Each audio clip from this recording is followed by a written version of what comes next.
Kilang,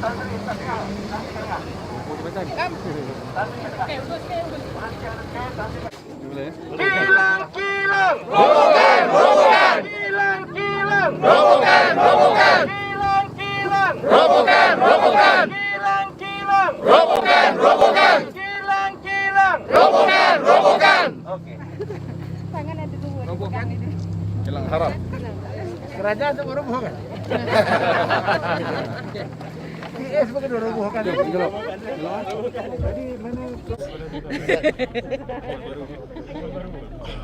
Okey. Terima kasih banyak pada rakan-rakan media yang hadir pada hari ini. Hari ini kita membuat himpunan aman di depan sungai. Kita buat di sini kerana nak tunjukkan sungai yang tercemar di belakang ini. Jadi persoalan yang pertama yang kita nak tanya pada kerajaan negeri, yang pertama kita nak tanya, mengapa rumah di tepi parit, rumah tepi parit ni saya macam di Kuang kalau kita tengok tahun yang kerja kerajaan negeri Selangor ni, kerjanya merobohkan rumah. Yang baru 2 hari lepas di Subang Perantau. Sebelum itu di Paya Jaras dan banyak lagi. Jadi persoalan yang kerajaan negeri kena jelaskan kepada rakyat, mengapa rumah di tepi parit. Rumah tepi parit ini saya sendiri turun tengok masa di Paya Jaras. Asalnya parit. Tapi bila dia dah besar, dia anggap sebagai reserve sungai. Soalannya ialah mengapa rumah di tepi parit, reserve sungai boleh dirobohkan. Tetapi mengapa kilang haram masih berdiri teguh? Saya telah bangkitkan perkara mengenai kilang-kilang haram, kilang-kilang yang dibuat di pinggir sungai sejak tahun 2016. Sejak 2016, sejak Azmin menjadi Menteri Besar, saya ingat lagi Azmin memberi jaminan bahawa mereka akan mengambil tindakan tegas kepada kilang-kilang yang ada di tepi sungai. Jadi persoalannya ialah mengapa rumah dirobohkan tetapi kilang masih berdiri teguh. Itu yang pertama. Yang kedua, kita nak tanya, apakah sumbangan kembali kerajaan negeri Selangor kepada rakyat hampir 1.2 juta yang hari ini sedang menderita mengenai air, daripada rakyat biasa, kemudian daripada peniaga-peniaga kecil, peniaga-peniaga yang lain, usahawan-usahawan. Apa sumbangan kerajaan negeri? Apakah hanya sekadar bercakap, memberikan hebahan, membuat statement, air akan dipulihkan, air akan dipulihkan, air akan dipulihkan 5 hari lagi? Itu soal kerajaan negeri. Itu memang tanggungjawab kerajaan negeri. Bagaimana nak membela nasihat rakyat? Baru lepas COVID-19, kerajaan pusat memberikan berbagai-bagai bantuan. Kerajaan negeri patutnya kalau bertanggungjawab mesti memberikan bantuan kepada rakyat negeri Selangor yang terjejas, termasuklah peniaga-peniaga, yang peniaga usahawan yang terjejas, yang hari ini banyak mengeluh apabila lepas COVID-19 masalah air pula. Soalannya masalah air ini bukan masalah baru. Masalah dah lama dah, 2016. Saya dah banyak kali, dah seluruh negeri Selangor lah, dulu di sebelah selatan. Dulu disalahkan kerajaan Negeri Sembilan. Saya masih ingat lagi pada masa itu. Masa berlaku di Semenyih, AMB kata itu ada kaitan dengan kerajaan Negeri Sembilan. Dia cuba salahkan kerajaan Negeri Sembilan. Tapi hari ini di tengah-tengah Negeri Selangor, nak salahkan kerajaan mana lagi? Jadi apa yang rakyat dapat? Yang ketiga, kerajaan negeri pun nak kena declare. Berapa banyak kerajaan negeri rugi ni? Yang rugi, yang hari ini nak bandingkan dengan hasil yang kerajaan dapat daripada kutipan cukai jika ada pada kilang-kilang di tepi sungai ini dengan kerugian yang dialami oleh kerajaan negeri Selangor ni, mana yang lebih banyak? Jadi ini kerajaan kong kali kong. Ini kerajaan Pakatan Harapan yang telah runtuh dan roboh di peringkat federal. Hari ini di peringkat PS negeri Selangor, kerja dia nak merobohkan rumah di tepi sungai tapi kilang tetap teguh. Kerana itu saya nak tanya rakyat negeri Selangor, Sampai bila pula kerajaan PH nak kita robohkan pula? Apakah bila semua rumah di tepi sungai dah kena roboh, baru kita nak robohkan kerajaan yang tidak bertanggungjawab, kerajaan yang zalim ini? Kalau tak reti memerintah, letak jawatan. Hari ni Menteri Besar ke mana? Menteri Besar pergi Sabah. Mana muka dia? Patut turunlah bawah, tengok simpati rakyat. Paling tidak ini lepaskan tangan bagi para pegawai yang membuat kenyataan. Ini Menteri Besar yang tidak bertanggungjawab dan tak layak pun jadi Menteri Besar Selangor ni. Ya, betul. Dia jadi Menteri Besar Selangor pun cara kebetulan je. Dia menjadi Menteri Besar Selangor bukan kerana dia layak, tapi kerana kebetulan saja. Dan kita tahu apa yang berlaku dalam politik kerajaan negeri Selangor. Jadi, apa pun masalah politik dalam negeri Selangor, jangan sampai membebankan rakyat di negeri Selangor. Jadi, kalau tak tuan nak memerintah, saya boleh hajar. Jumpa saya boleh hajar dia. Buat pemutihan. Dah 6 tahun. Apa dia buat? Buatlah pemutihan dulu. Macam mana kamu, kerajaan negeri, buat pemutihan rumah-rumah yang dirobohkan. Rumah tahu pula dia nak buat pemutihan. Kilang buatlah pemutihan. Pergi cek satu-satu. Takut. Kerana apa? Kerana ada sesuatu yang mereka dapat. Ini pengakuasa. Tapi cuba gerai orang Melayu terutamanya. Akan diruntuhkan. Jangan biar akan sampailah. Akan diruntuhkan gerai-gerai kecil, rumah-rumah orang Melayu akan diruntuhkan. Kilang, saya nak ulang lagi. Kenapa tidak dirobohkan? Ini yang persoalan yang kita nak tanya kat negeri Selangor ni. Kalau tak tahu pemerintah, letak jawatanlah Menteri Besar ni. Dan juga rakyat Selangor, saya harap kita kena bangkitlah betul-betul. Melihat kita, kalau kerajaan federal kita boleh robohkan. Tak ada sebab kerajaan Selangor ni kita tak boleh robohkan pula. Jadi inilah yang saya nak minta. Jangan bercakap. Ini tindakan tegas. Saya cak tanah kepada polis ambil telatahan. Dan disahkan di awal di bawah Seksyen 430 Kanun Kesiasaan. Kalau mengikut di bawah Kanun Kesiasaan 430, memang sesiapa yang mencemarkan sungai yang berkaitan dengan pertanian, berkaitan dengan sumber-sumber air, bawah Seksyen 430 Kanun Kesiasaan, boleh dipenjara minimum 5 tahun. Minimum 5 tahun. Mengapa yang lepas hanya denda RM60,000? Mengapa dia denda hanya RM60,000? Kemudian kilang sama juga buat. Ini apa ni? Sampai bila nak memperkatak-katikkan, nak memperbodohkan rakyat? Bila sebut air, ketepikan masalah kepahaman politik. Yang hanya dapat peniaga, ke restoran, rakyat, dia tak kira parti dah. Kalau tak ada air, dia tak kira parti PS ke, parti UMNO ke, semua tidak akan ada air. Jadi ini negeri maju, negeri Selangor maju, amat memalukan.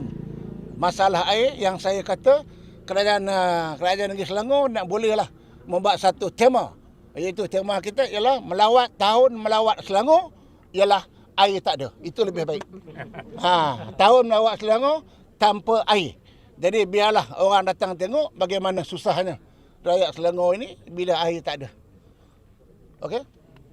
Mengenai undang-undang yang sedia ada ni, adakah ia masih belum mencukupi untuk menyedarkan kepada pihak penilang? Di bawah Kanun Kesiasaan saya dah kata tadi, ada Seksyen 430. Memang dendanya is shall be imprisonment for 5 years.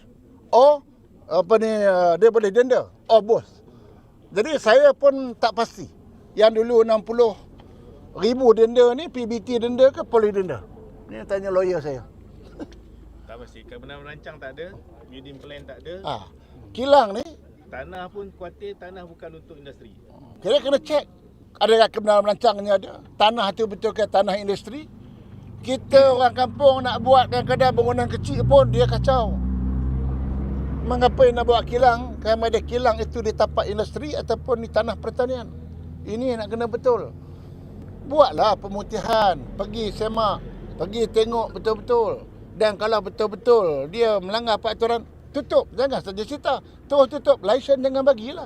Roboh kan? Kalau tak mau roboh kau tutup. Kalau roboh kata zalim. Tapi lesen mengapa dibagi? Ini setakat cerita, lepas tu besok buka balik. Besok cerita buka balik. Denda RM60,000 apa dah hal? RM60,000. Ini yang rakyat menderita ni, 1.2 juta ni. Berapa juta pula rakyat kerajaan yang rugi. Jadi saya minta kerajaan kalau tak kerti memerintah, tolonglah bantu rakyat. Bagilah sumbangan balik. Belah ihsan kepada rakyat yang sedang menderita hari ini. Dah lah dulu 20 meter padu air. Dah tak ada. Dah tak ada dah. Apa yang ada kerajaan negeri Selangor ni? Auta lebih. Kerajaan negeri yang maju, kalau tak betul dihandle, kerajaan negeri Selangor akan jadi negeri yang mundur pula pada hari ini. Tan Sri katanya Kementerian Alam Sekitar akan membawa perkara ini ke sidang parlimen akan datang. So macam mana Tan Sri melihat, adakah perkara ini akan dibawa secara serius? Dia soal tu saya bawa serius, saya sokong. Kalau bawa ke parlimen, saya akan ambil bahagian di dalam perbahasan. Tetapi sekarang ni dah ada pun Seksyen 430 ni. Ambil ni dulu. Undang-undang yang dah ada ni, polis ambil cepat. Di bawah Seksyen Kanun Kesihatan 430 yang hari ni pun saya tengok polis dah mula ambil tindakan. Tahniah saya ucapkan kepada polis. Itu satu. Kalau undang-undang ini ada, buat kuasaannya tak ada. Takkan mata buta lah. Saya dah cakap benda ni sejak 2016. Tiap-tiap tahun Selangor akan menghadapi masalahnya. Alasannya pencemaran sungai. Kerajaan federal keluarkan duit beratus juta buat loji Langat 2. Loji Langat 2. Siapa yang buat loji Langat 2 ni? Federal buat. Tetapi kalau kita buat loji Langat 2 sekalipun, tetapi kalau loji-loji yang ada pada hari ini masih lagi tercemar, tak ada maknanya. Jadi saya nak cabar kerajaan negeri, kalau betul-betul berani, kalau betul-betul tidak ada apa-apa kepentingan kepada pengilang-kilang di tepi sungai, ayo turun, bersihkan betul-betul. Bersihkan macam mana kamu bersihkan rumah-rumah orang Melayu terutamanya yang di tepi-tepi parit ini. Janganlah rumah haram saja yang nak dibersihkan, kilang haram tak bersih. Kenapa? Kerana berbeza. Yang miskin terus ditindas, yang kaya mendapat keutamaan. Ini ke prinsip kerajaan Pakatan Harapan ini? Ada berapa banyak agak-agak bilangan remis ataupun kilang-kilang perindustrian ni yang beroperasi di ini kena tanya Menteri Besar. Dia balik dari Sabah, tunggu dia ke airport. Dia besar kat Sabah, dia tengok bila dia balik, tunggu ke airport, tanya dia. Kalau dia tak boleh jawab, memang dia tak layak jadi Menteri Besar. Dia patut fingertip, dia mesti tahu berapa kilang yang ada. Sebab kalau dia buat pemutihan, dia betul-betul serius, mesti ada dalam perangkaan. Berapa banyak yang haramnya, yang buat di tanah pertanian ni, yang tak ada lesen ni, yang tidak ada kebenaran merancangnya, mesti dia tahu. Dalam polis dah tangkap pemilik premis, pemilik kilang ni. Dua orang saya dapat maklumat. Hari ni 4. Tangkapan di bawah Seksyen 430 lah, Kanun Kesihatan. Reman 6 hari. Kalau kita tengok pada Kanun Kesihatan tu memang jelas nyata apa-apa tindakan perbuatan yang mendatangkan mischief kepada saluran air sungai, termasuk dalam kegunaan sama ada kegunaan industri, kegunaan pertanian maupun untuk kegunaan harian untuk penduduk, merupakan satu kesalahan. Jadi merupakan satu kesalahan. Kita tak nak tengok pasal itu sebab polis di bawah federal. Jadi kerajaan federal dah buat tindakan. Dan kita mempertikaikan hari ini, Tan Sri mempertikaikan hari ini ialah tindakan pihak state government. Selangor state government. Selangor state government ni dia ada tiga kuasa. Tan Sri yang disebut tadi pasal building plan.